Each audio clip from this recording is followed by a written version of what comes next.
कार्यकर्ताओं को, पटपटगंज की जनता को, अपनी पार्टी को, अपने नेता को, सबको धन्यवाद कहना चाहता हूं कि सबने मेरे ऊपर भरोसा जताया। मेरी सेकंड पोजीशन रही और मैं कोशिश करूंगा कि अगले चुनाव में मैं अपने आप को अव्वल दर्जे पर लेकर आऊं। पटपड़गंज सीट से आपके उम्मीदवार अवध ओझा चुनाव हार गए। यहां बीजेपी के उम्मीदवार रविंद्र सिंह नेगी ने चुनाव जीत लिया है। इस जीत पर कांग्रेस ने दिल्ली प्रदेश के पूर्व अध्यक्ष अनिल चौधरी को मैदान में उतारा था। इस सीट पर कांग्रेस ने दिल्ली प्रदेश के पूर्व अध्यक्ष अनिल चौधरी को मैदान में उतारा था। पटपड़गंज सीट से पिछली बार मनीष सिसोदिया ने चुनाव जीता था। ओझा ये सीट नहीं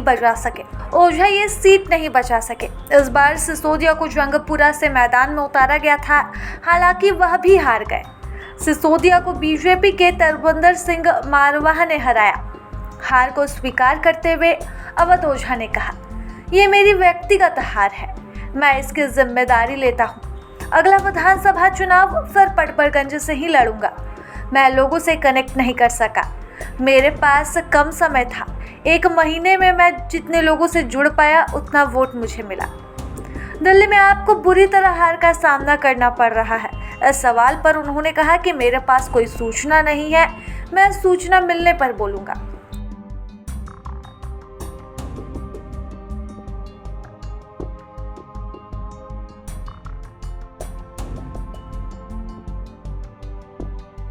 कार्यकर्ताओं को, पटपटगंज की जनता को, अपनी पार्टी को, अपने नेता को, सबको धन्यवाद कहना चाहता हूं कि सबने मेरे ऊपर भरोसा जताया।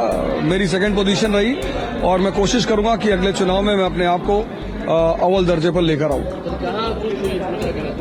चूक बस इतनी हुई कि मैं सारे लोगों से मिल नहीं पाया, 1 to 1 मेरा कनेक्ट नहीं हो पाया और उसका शायद मुझे अच्छा समय नहीं मिला था, पर फिर भी मैं इस हार की व्यक्तिगत जिम्मेदारी लेता हूं। हमारे साथ बात कर ऐतिहासिक जीत रही है आपकी, पिछली बार हार थी कम मार्जिन से, इस बार फुल।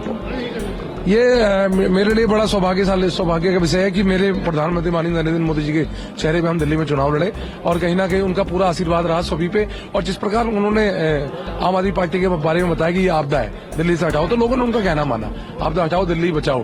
तो मुझे लगता है कि सीट से नेतृत्व अमित शाह जी, जेपी नड्डा जी, हमारे वीरेंद्र सचदेवा जी, उनकी अगुवाई में हम चुनाव जीते हैं। मैं सबका धन्यवाद भी करता हूं और मैं विकास कार्य को जो रफ्तार हमने देनी है, मोदी जी के नेतृत्व हम देंगे। 27 साल के बाद भाजपा वापस आ रही है। बिल्कुल, भाजपा आ गई है, डबल इंजन की सरकार बनेगी। आप देखना दिल्ली में ऐतिहासिक काम होंगे, भूतपूर्व काम होंगे, जिसकी तलाश दिल्ली वालों को थी वो पूरी होगी। आपको बता दें कि अवध ओझा ने 2 दिसंबर 2024 को आम आदमी पार्टी ज्वाइन की थी। अवध ओझा के पार्टी में आने के बाद से यह कयास लगाए जा रहे थे कि वह दिल्ली का विधानसभा चुनाव लड़ेंगे। आपने इस चुनाव में उन्हें पटपड़गंज विधानसभा सीट से उम्मीदवार भी बनाया, लेकिन अवध ओझा अब यहां से चुनाव हार चुके हैं। अवध ओझा मूल रूप से उत्तर प्रदेश के गोंडा के रहने वाले हैं। अवध ओझा का पूरा नाम अवध प्रताप ओझा है, लेकिन यूपीएससी की तैयारी करने वाले उम्मीदवारों के बीच वह ओझा सर के नाम से जाने जाते हैं। ओझा सर पिछले 22 सालों से युवाओं को यूपीएससी समेत अन्य सिविल सर्विसेज की परीक्षाओं की तैयारी कराते हैं। सोशल मीडिया पर उनके खूब फॉलोअर्स हैं। उधर चुनाव हारने के बाद दिल्ली के पूर्व डिप्टी सीएम मनीष सिसोदिया की भी प्रतिक्रिया सामने आई। उन्होंने कहा कि हम सभी कार्यकर्ताओं ने मिलकर जंगपुरा विधानसभा का चुनाव लड़ा। 600 वोटों से हम पीछे रह गए। जो उम्मीदवार जीते हैं मैं उन्हें बधाई देता हूं। आपको बता दें कि न सिर्फ मनीष सिसोदिया बल्कि दिल्ली के कई बड़े नेताओं ने चुनाव हार दिया है। दिल्ली के मंत्री सौरभ भारद्वाज, पूर्व मंत्री सत्येंद्र जैन को भी चुनाव में करारा झटका लगा है। वहीं साथ ही पूर्व सीएम अरविंद केजरीवाल भी यह चुनाव हार चुके हैं।